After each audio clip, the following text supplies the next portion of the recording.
favorites hijack a conversation and offer an opportunity for others to share. And I'll tell you what that means. I'll give a few examples. One is, let's do Tech Munch Austin. I don't know if anyone in here went to South by Southwest, but it's a huge music and art festival that now has an interactive component. So it's tons of people just show up. And a friend of mine, actually two friends of mine who run Steamy Kitchen and Bake Space, both big food bloggers and big food networks, said, wouldn't it be really cool if, we know a ton of food bloggers are going, if we hosted a one-off event at the same time as South by Southwest. We don't have to, it reduced all the costs of a normal event. Everyone's going to be in the same place. You don't have to pay the speakers because they're already there, and they'll get an active community.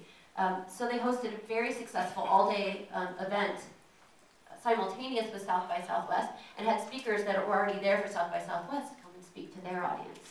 Had huge turnout. It was great. It was a great experience for a lot of us who got to go speak because I'm not in the food blogging community, so I didn't know a lot of people, but some of those people might need PR help or help with social media, so it gave me an opportunity to get in front of an audience. I didn't typically have an opportunity to speak with. The example at the top is a screenshot from one of my favorite online chat tools, which is Livefyre, Livefyre.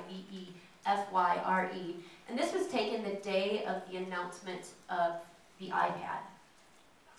And I found that I wanted to know more about the iPad. I mean, I'm not an expert. I'm not a tech person. I use technology to help figure out how to better communicate.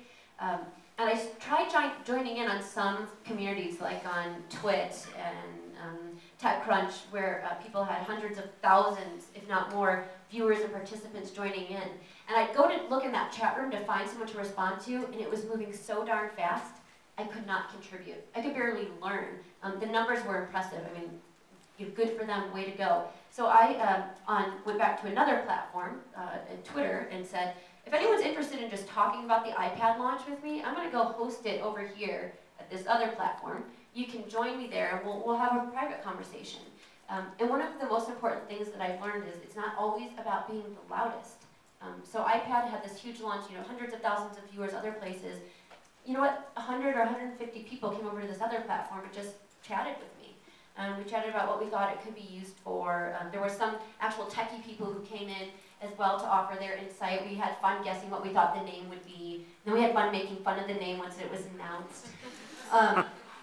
But some of the things that happened out of that, hijacking that conversation, again, people who hadn't connected with one another connected with each other in this platform. I saw people saying, well, what's your Twitter ID? I'll go follow you there. What's your blog?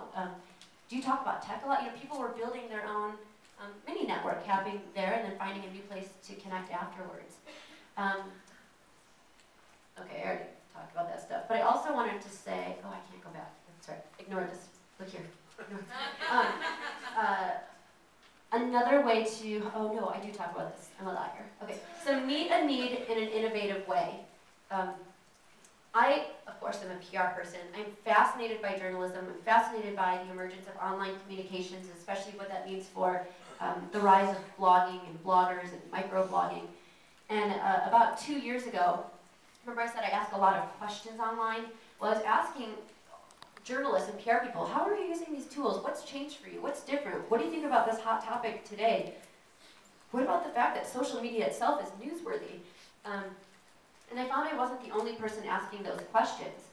And on a whim, and I have to disclose that some of the things that I'm most proud of in my career have happened out of an accident. One night, I added a hashtag. I didn't think about the branding. I wasn't strategic about it. I just said, I'm going to add the hashtag JournChat, and let's talk about the industry, what's changing, what's new, what's different, what's to come. And that first Monday night, we chatted for 4 hours. I had people submit questions to me, and then I would select them and submit them to the audience. And at the end of that first chat, I said, do you guys think there's more to talk about? Do you want to come back and do this again next Monday, since this was a Monday? They said, sure. I asked permission. I said, this worked really well having a moderator. Twitter wasn't really designed to have this type of live chat forum. Is it okay if I moderator, are you comfortable with that? And they said, yes. Now, in between that first Monday, the next week, I worked on building up a quick kind of branding and logo and design. So people knew what they were coming to, because I had an inkling that this was going to be a much larger chat than 1 or 2 weeks. And in fact, it's been a little over a year and a half, with more than, I don't know, 6,000 or so journalists and bloggers and PR people who have joined in. So some of the things that worked with JournChat, so if you're going to identify or meet a need in an innovative way, one thing to think about is there a larger need? Are you trying to meet something that you just want to meet, or your company says, here's one of our focus areas? But you want to identify a need that is large enough or wide enough for enough people to want to participate. I asked permission. I didn't say, I'm in charge and I'm the moderator. At the time, it was innovative. It was the very first live industry chat on Twitter. I think there's now more than 100 that take place. So, it might not be the hip, cool thing to do, but innovation is always something cool. And people want to jump on the bandwagon at first just because it is something different. It evolves. So I said it's not the hip, cool thing to just start an industry chat on Twitter, but we're doing other things with JournChat. One of the coolest things, I think, was during South by Southwest, CNN had a crew out there of journalists and their digital producers, and I got to do a 2-hour live web show with them where I got to ask questions. I got to tweet from the CNN account. It was cool. But more than that, we provided a lot of really good information and questions about the industry for the JournChat audience, who still got to chat on Twitter amongst themselves if they didn't want to just watch all of the video. So we've done that. We interview guests and all that type of thing. But we're going to evolve. We listened to feedback too after that live video. People were like, we need more video. We need to do this again. So I've got some things in the work, and I have another major news network who has signed on, but I can't announce who they are yet. It's killing me. I'm in PR, and I want to share. We also offer an opportunity. I always think about when I'm doing something, what's in it for me, meaning the audience. I give them an opportunity to share. At the beginning, they can announce who they are, what they do, who they work for or with. But at the end, it's a one-pitch free-for-all, the last 5 minutes. Everyone can say, check out my new blog post, or I'm looking for a source, or I'm looking for a job. And I've collected a lot of stories out of those one-pitch segments of people who have landed jobs, internships, stories, sources, and it's really cool to watch that. I haven't published that anywhere yet, so Chris, he said a lot of us have content we do nothing with. Yeah, I should probably do something with that. And we're a community. I mean, really, truly a community. I send out these rules. I'm like a hard-hitting moderator where you can't, Justin, it's like, you can't pitch, stay on topic, label your questions. And I call out people who don't follow the rules, not in a mean way, but just to show that we really do embrace this. These are rules we all subscribe to make a successful chat. A couple of months into the chat, after I was calling people out, when someone now breaks a rule, I don't even have to say anything. There are like 10 people in the chat, and I'm like, no pitching! Not for the last 5 minutes. But I view that as a community, because one of the most powerful things is when a third party or someone in your network stands up for you or endorses you or does something that you don't have to do, and it's extremely flattering, and it shows that they take ownership over that space. And to me, that is community.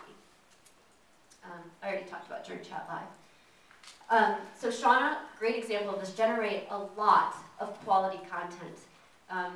This is one of those things where I constantly need to challenge myself. It's probably one of my weakest areas and something I really do need. I mean, for me personally, I have goals for myself, and I feel like I don't always hit them for quality content. And I would encourage you to think multimedia. It's not always just about sending out a few tweets or writing, 1,000 words for your blog, but thinking multimedia. I learned by default that people really liked the video thing. Shauna said she had to get comfortable on video, and now I'm having fun. So what I also do, even though I'm building my brand, I'm going through the learning curve of learning how to do video publicly with my network. So it serves 3 different functions. 1 is I'm walking the talk. 2, it's generating content. And 3, people get to watch for my mistakes.